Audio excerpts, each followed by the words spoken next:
प्रधानमंत्री ने जकार्ता में आसियान भारत शिखर सम्मेलन को किया संबोधित।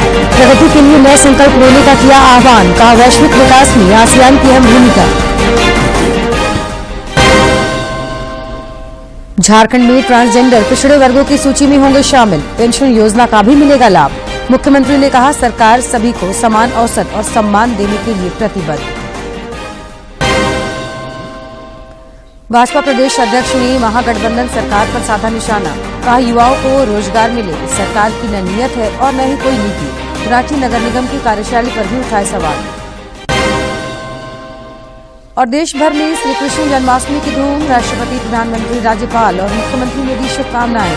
मुख्यमंत्री श्री कृष्ण जन्मोत्सव एवं दही हांडी प्रतियोगिता में हुए शामिल।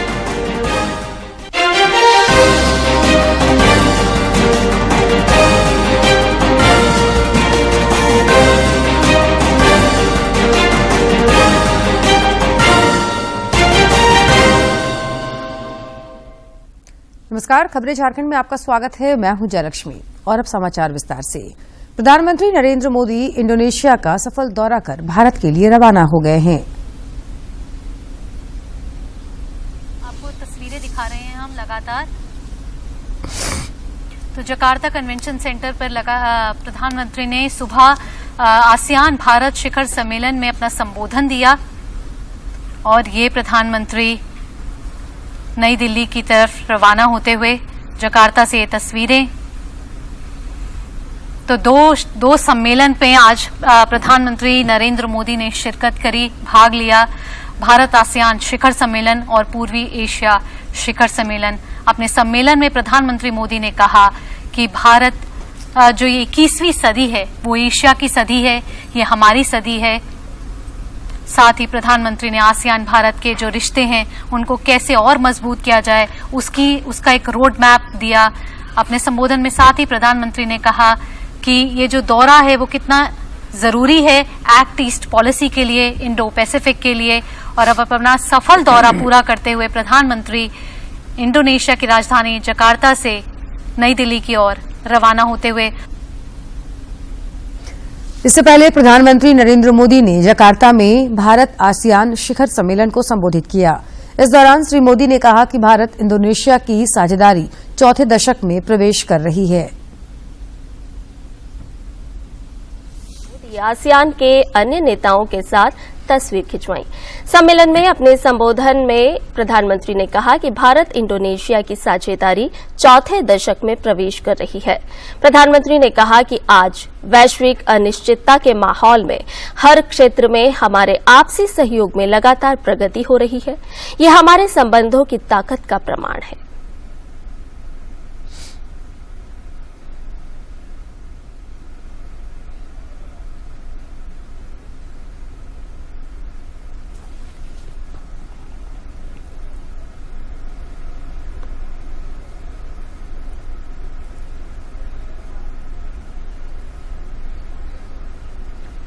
पिछले वर्ष हमने भारत आसियान फ्रेंडशिप ईयर मनाया और आपसी संबंधों को एक कॉम्प्रिहेंसिव स्ट्रेटेजिक पार्टनरशिप का रूप दिया। आज वैश्विक अनिश्चितताओं के माहौल में भी हर क्षेत्र में हमारे आपसी सहयोग में लगातार प्रगति हो रही है। यह हमारे संबंधों की ताकत और रेजिलियंस का प्रमाण। प्रधानमंत्री ने कहा कि साझा विश्वास हमें जोड़ता है।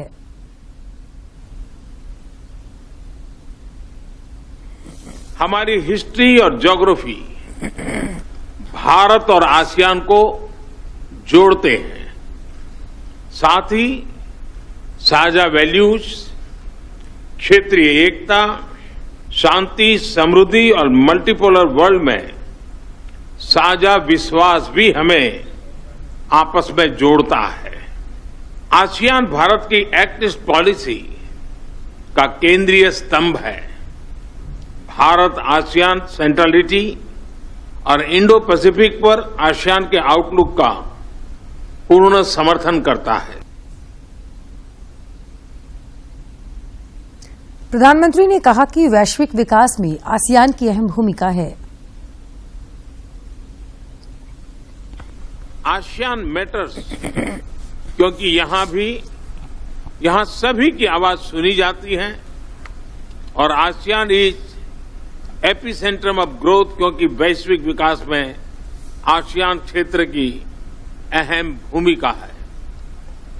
वसुधैव कुटुंबकम, one earth, one family, one future की यही भावना भारत की G20 अध्यक्षता की भी थीम है। प्रधानमंत्री ने कहा कि 21वीं सदी एशिया की सदी है।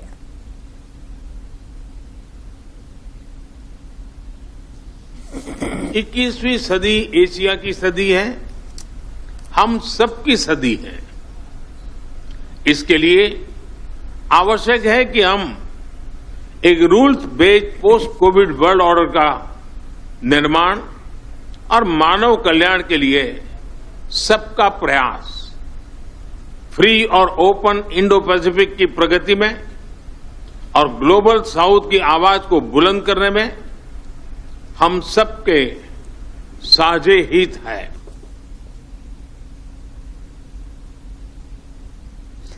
इससे पहले प्रधानमंत्री नरेंद्र मोदी का इंडोनेशिया में भारतीय समुदाय के लोगों ने स्वागत किया। का जोरदार स्वागत किया। भारतीय समुदाय पीएम मोदी के इंडोनेशिया दौरे को लेकर काफी उत्साहित। मोदी जी, मोदी जी, जय नरेंद्र मोदी जी, मोदी जी, मोदी जी, मोदी जी, जय नरेंद्र मोदी जी, मोदी जी, मोदी जी, मोदी जी। राज्य मंत्रिपरिषद ने ट्रांसजेंडरों को पिछड़े वर्गों की सूची में शामिल करने की स्वीकृति दी है। साथ ही समुदाय को पेंशन योजना का भी लाभ मिलेगा। मुख्यमंत्री हेमंत सोरेन की अध्यक्षता में राज्य मंत्रिपरिषद की बैठक में 35 प्रस्तावों पर मुहर लगी। कैबिनेट ने ट्रांसजेंडर को पिछड़े वर्गों की सूची में शामिल करने की स्वीकृति दी। साथ ही समुदाय को पेंशन योजना का भी लाभ मिलेगा। ट्रांसजेंडर हिजड़ा किन्नर को पिछड़े वर्गों की सूची में शामिल करने के संबंध में, इसके तहत ऐसे ट्रांसजेंडर व्यक्ति जो किसी प्रकार के जातीय आरक्षण से आच्छादित नहीं है, उन्हें राज्य के पिछड़े वर्गों की सूची के रिक्त क्रमांक 46 पर समावेशित करने का प्रस्ताव था। मुख्यमंत्री हेमंत सोरेन ने कैबिनेट के फैसलों पर प्रतिक्रिया व्यक्त करते हुए कहा कि सरकार सभी को समान अवसर और सम्मान देने के लिए प्रतिबद्ध है। सम्मान मिले, इस पर सरकार सिर्फ इसी पर नहीं, सरकार वर्तमान इस राज्य के जनभावना और इस राज्य के जनमानस के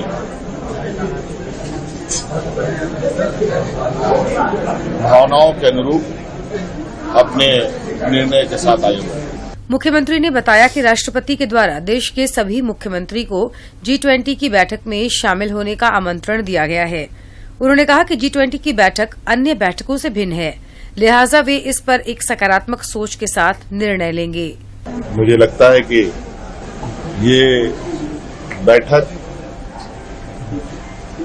और बैठकों के से बिल्कुल अलग है, तो इसको लेकर जरूर हम लोग भी एक पॉजिटिव सोच के साथ निर्णय लेंगे। राज्य कैबिनेट की बैठक में झारखंड राज्य वित्त रहित शैक्षणिक संस्थान अनुदान नियमावली 2004 में संशोधन की स्वीकृति भी दी गई। इसे लेकर झारखंड राज्य वित्त रहित शैक्षणिक संस्थान के शिक्षक एवं कर्मियों ने रांची में मुख्यमंत्री से मिलकर उनका आभार जताया। प्रदेश भाजपा अध्यक्ष बाबूलाल मरांडी ने महागठबंधन सरकार पर निशाना साधते हुए कहा कि युवाओं को रोजगार मिले, इसके लिए सरकार की न नीयत है और न ही कोई नीति है। उन्होंने सोशल मीडिया पोस्ट में कहा कि सरकार शुरू से ही गलत नियम और नीति बनाकर युवाओं को कोर्ट कचहरी में उलझाकर धोखा देने का काम कर रही है। श्री मरांडी ने कहा कि मुख्यमंत्री ने 35,000 नई नौकरी की घोषणा की थी और शुरुआती रुझान के तौर पर उनकी पुरानी 25,000 शिक्षकों की नियुक्ति पर गलत नियम के कारण रोक लगा दी गई है। प्रदेश भाजपा अध्यक्ष ने एक अन्य सोशल मीडिया पोस्ट में रांची नगर निगम की कार्यशैली पर सवाल उठाए। उन्होंने आरोप लगाया कि रांची नगर निगम के कण-कण में भ्रष्टाचार घुस चुका है। वैश्विक नेताओं का शनिवार से शुरू हो रही G20 शिखर सम्मेलन में भागीदारी के लिए भारत पहुंचना शुरू हो गया है। सम्मेलन में शामिल होने के लिए अमेरिका के राष्ट्रपति आज आएंगे। वहीं मॉरिशस के प्रधानमंत्री प्रविंद जगन्नाथ आज सवेरे नई दिल्ली पहुंचे।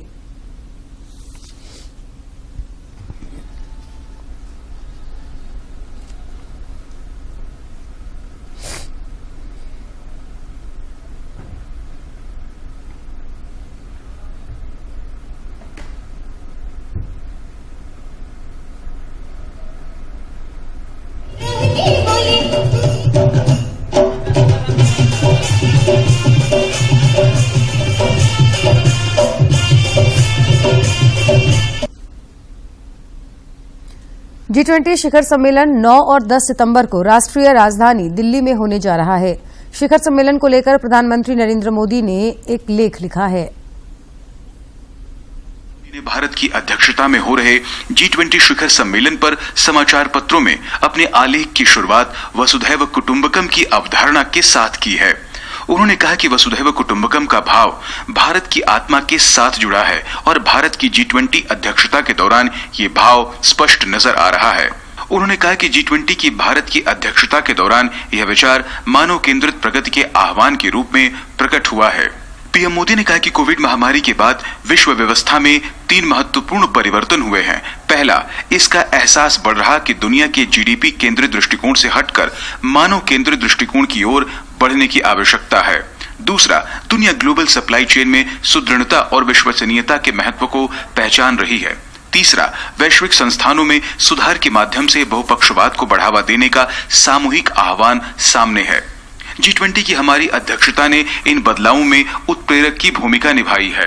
पीएम मोदी ने भारत द्वारा voice of global south summit का आयोजन का जिक्र करते हुए कहा, भारत की अध्यक्षता के तहत की गई सबसे महत्वपूर्ण पहलों में से एक रही है। जलवायु परिवर्तन की समस्या से निपटने पर पीएम मोदी ने कहा कि हमें एक रचनात्मक कार्य संस्कृति पर ध्यान केंद्रित करने की आवश्यकता है। साथ ही उन्होंने भारत की पहल life style for sustainable environment को प्रोत्साहित करने की बात कही। उन्होंने कहा कि तकनीक का लाभ उठाकर भारत ने असमानता को कम करने का काम किया है। डिजिटल पब्लिक इंफ्रास्ट्रक्चर का उदाहरण देते हुए उन्होंने कहा कि G20 के माध्यम से हम विकासशील देशों को DPI अपनाने में मदद करेंगे ताकि वे समावेशी विकास की ताकत हासिल कर सकें।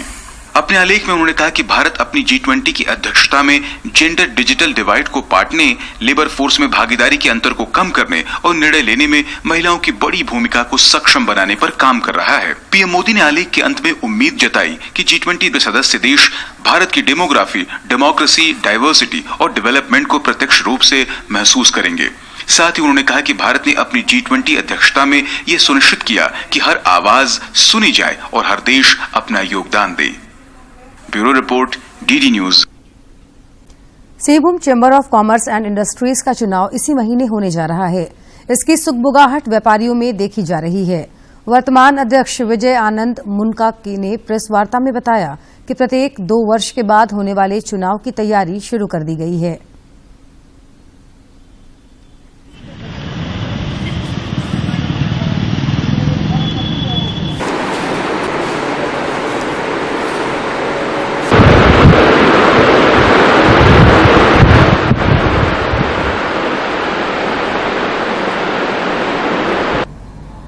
Singhbhum chamber of commerce and industry companies act के अंतर्गत पंजीकृत है और उसके अनुसार हर 2 वर्ष में सितंबर महीना में चुनाव होता है। उसी के अंतर्गत 2023 में भी चुनाव होने वाला है।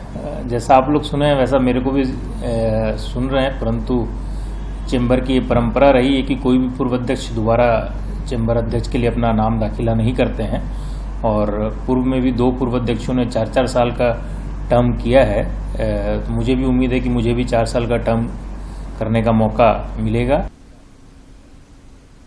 भारतीय जन मोर्चा जमशेदपुर महानगर समिति के अध्यक्ष सुबोध श्रीवास्तव के निर्देश पर भाजपा के राष्ट्रीय उपाध्यक्ष सह पूर्व मुख्यमंत्री रघुवर दास और सूर्य मंदिर समिति का कल पुतला दहन किया गया।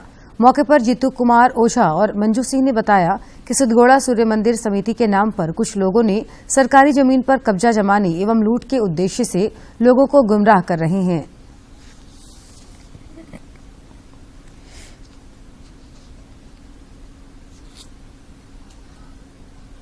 किसका कर रहे हैं आप लोग? हम लोग विकास विरोधी, आज हम लोग पूर्व मुख्यमंत्री और भाजपा के राष्ट्रीय अध्यक्ष का पुतला दान कर रहे हैं। हम सभी बहुत ही आवेश में हैं, इसलिए हम उनका पुतला दहन कर रहे हैं, क्योंकि पूरे विकास का रोकथाम पूरे जमशेदपुर नहीं, झारखंड शहर में उन्हीं का देन है। विकास कार्य का आरंभ हो रहा, बच्चों के लिए पुल बन रहा है, बच्चों के लिए वहाँ बास्केटबॉल कोर्ट बन रहा है और विभिन्न प्रकार के खेल के संसाधन बन रहे हैं, जिसका विरोध रघुवर दास जी कर रहे हैं, जिसके विरोध में आज हम लोगों ने यहाँ रघुवर दास जी का पुतला दहन। जनसेवक समिति और बारीडीह दुर्गा पूजा कमेटी की ओर से कल रक्तदान शिविर का आयोजन किया गया।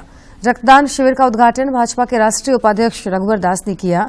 इस दौरान उन्होंने पौधारोपण किया और प्रकृति संरक्षण की दिशा में किए जा रहे पहल की प्रशंसा की।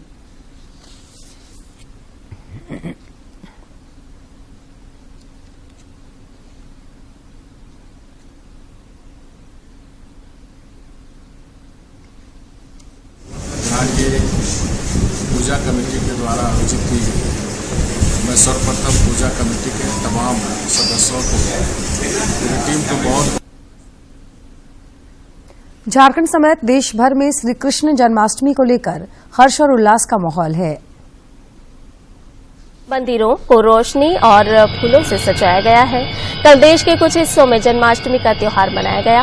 आज भी मंदिरों में जन्माष्टमी का त्योहार मनाया जा रहा है। यह भाद्रपद माह के कृष्ण पक्ष की अष्टमी को मनाया जाता है। राष्ट्रपति द्रौपदी मुर्मू और उपराष्ट्रपति जगदीप धनखड़ ने जन्माष्टमी के अवसर पर देशवासियों को शुभकामनाएं दी हैं।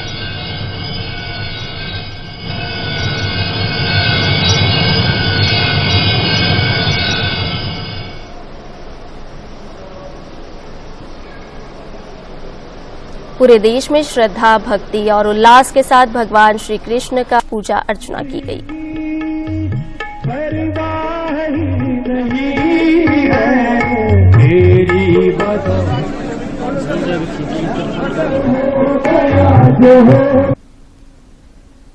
इधर राजधानी रांची सहित राज्य भर में कल धूमधाम से श्री कृष्ण जन्माष्टमी मनाई गई।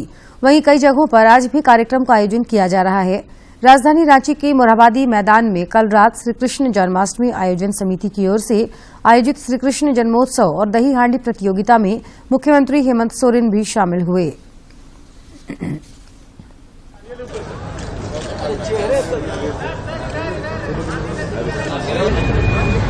जो दही हांडी फोड़ने का कार्यक्रम आयोजित है वो संपन्न होगा कि नहीं, प्रारंभ होगा कि नहीं, लेकिन आप सभी लोग देख रहे हैं और शायद भगवान कृष्ण भी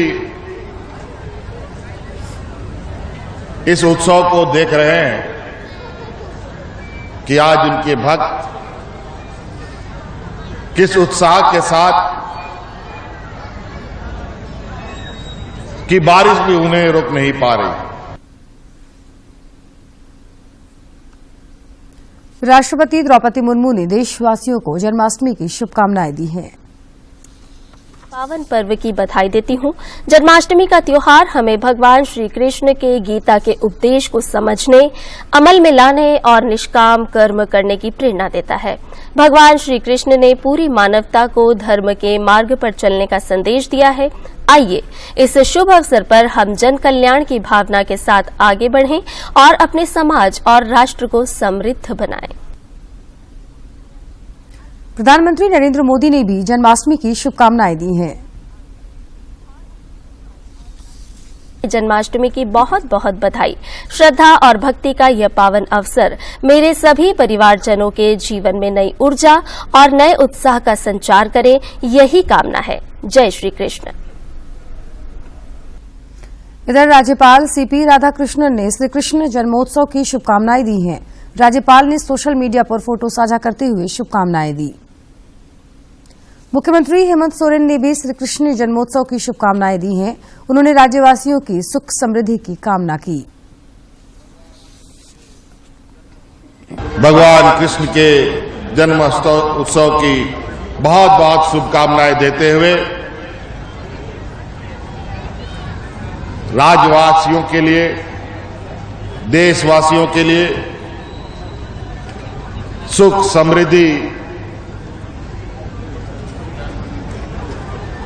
की कामना मैं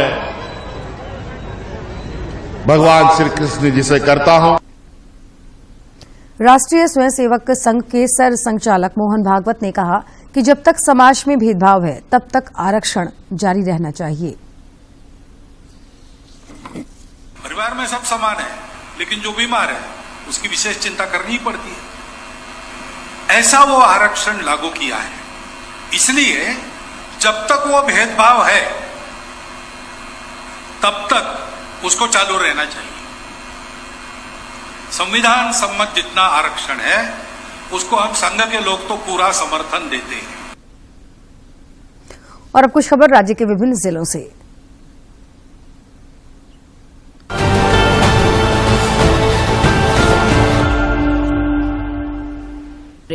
गुमला में जिला स्तरीय समन्वय समिति की बैठक में सभी विभाग अंतर्गत संचालित योजनाओं की बिंदुवार समीक्षा करते हुए आवश्यक दिशा निर्देश दिए गए। साथ ही विभागों को आपसी समन्वय के साथ कार्य संपादित करने की हिदायत दिए गए। इस दौरान शिक्षा कर भेंट के विषय पर आगामी कार्य योजना पर भी विचार विमर्श हुआ। सिमडेगा में आकांक्षी प्रखंड बांसजोर में चिंतन शिविर का आयोजन किया गया, जिसमें ब्लॉक डेवलपमेंट स्ट्रेटेजी बनाने पर चर्चा की गई। नीति आयोग के द्वारा देश भर में आकांक्षी प्रखंड के रूप में 500 प्रखंडों का चयन किया गया है, जिसमें सिमडेगा जिला का बांसजोर प्रखंड भी शामिल है। आजसू पार्टी के अध्यक्ष सह विधायक सुदेश महतो सिल्ली स्टेडियम परिसर में आयोजित शिक्षक सम्मान समारोह में शामिल हुए और विधानसभा क्षेत्र के सभी सरकारी गैर सरकारी विद्यालयों के शिक्षक एवं सेवानिवृत्त शिक्षकों को सम्मानित कर उनका आशीर्वाद लिया। इस दौरान उन्होंने कहा कि शिक्षा से ही हर गांव, शहर, राज्य और देश को विकसित बनाया जा सकता है। रामगढ़ में उपायुक्त की मौजूदगी में मिशन इंद्रधनुष को लेकर बैठक हुई। इस दौरान उपायुक्त ने मिशन इंद्रधनुष के दूसरे चरण के तहत 11 सितंबर से 16 सितंबर तक चलाए जाने वाले अभियान की सफलता को लेकर कई निर्देश दिए। उन्होंने संबंधित कर्मियों को योजनाबद्ध तरीके से कार्य कर लक्ष्य के विरुद्ध 100% बच्चों का टीकाकरण सुनिश्चित करने की हिदायत दी। धनबाद जिला खनन टास्क फोर्स की बैठक में कोयला के अवैध खनन, भंडारण एवं परिवहन में संलिप्त लोगों के विरुद्ध प्राथमिकी दर्ज कराने, अवैध खनन को रोकने, नई तकनीक का इस्तेमाल करने और प्रतिमाह जिला स्तर पर व्यापक रूप से कोयला चोरी के विरुद्ध विशेष अभियान चलाने का निर्देश दिया गया। पूर्वी सिंहभूम जिले में डेंगू के प्रसार की रोकथाम को लेकर जिला प्रशासन द्वारा नगर निकायों में सघन जांच, फॉगिंग और साफ सफाई अभियान चलाया जा रहा है। डेंगू लार्वा पाए जाने तथा खुले में सूखा कचरा जमा किए जाने को लेकर जमशेदपुर अधिसूचित क्षेत्र समिति द्वारा विजया गार्डन सोसाइटी, बिरसानगर प्रबंधन को 1,20,000 रूपये जुर्माना लगाया गया। रामगढ़ उपायुक्त ने नीति आयोग के आकांक्षी प्रखंड कार्यक्रम के तहत चयनित पतरातू प्रखंड में किए जाने वाले विकास कार्यों को लेकर आयोजित चिंतन शिविर के दौरान अधिकारियों और जनप्रतिनिधियों के साथ विभिन्न सूचकांकों पर चर्चा का आवश्यक निर्देश दिए। देवघर जिले में डेंगू और चिकनगुनिया के संदिग्ध या पुष्ट मामले की सूचना के बाद विभिन्न क्षेत्रों में डेंगू की रोकथाम के लिए एंटी लार्वा छिड़काव, साफ सफाई और फॉगिंग की जा रही है। इस कड़ी में नगर निगम द्वारा Thakur Talab, Divya Jyoti school, Castair town, DAV school road, Bambam Baba road, Hans Koop जैसे क्षेत्रों में फॉगिंग कराई जा रही है। निगम ने डेंगू के प्रसार को थामने में जनसाधारण से भी सहयोग का अनुरोध किया है। पूर्वी सिंहभूम के उपायुक्त ने कुछ तस्वीर साझा कर बताया कि धालभूमगढ़ की सविता महतो ने स्वयं सहायता समूह से जुड़कर उद्यमिता की राह पर कदम बढ़ाया और महिलाओं को नई राह दिखा रही हैं। JSLPS से मिले ऋण से उन्होंने सिलाई मशीन और मूढ़ी बनाने की मशीन खरीदी और अब रोजाना 800 से 1,000 रूपये कमा रही हैं। सरायकेला अंतर्गत गम्हरिया एवं आदित्यपुर क्षेत्र में डेंगू के बढ़ते प्रकोप को देखते हुए वरिष्ठ अधिकारियों ने CHC गम्हरिया का निरीक्षण कर संबंधित पदाधिकारियों के साथ बैठक की। उन्होंने क्षेत्र में डेंगू जांच की संख्या बढ़ाने तथा प्रभावित क्षेत्रों में एंटी लार्वा का छिड़काव और फॉगिंग का निर्देश दिया।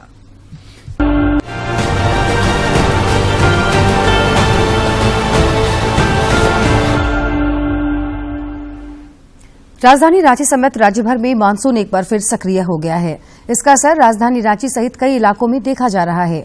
मौसम विज्ञान केंद्र रांची के अनुसार आज और कल कुछ इलाकों में भारी बारिश की संभावना है। इस दौरान गरज के साथ वज्रपात की भी आशंका है। इसे लेकर येलो अलर्ट जारी किया गया है।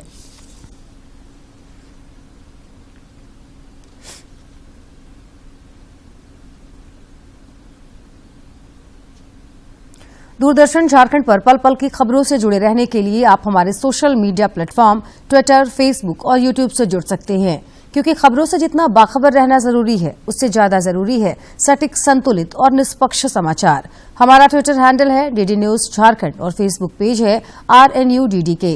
आप हमें YouTube channel Jharkhand DD news पर भी देख और सुन सकते हैं। और खबरों के अंत में एक नजर मुख्य समाचार पर।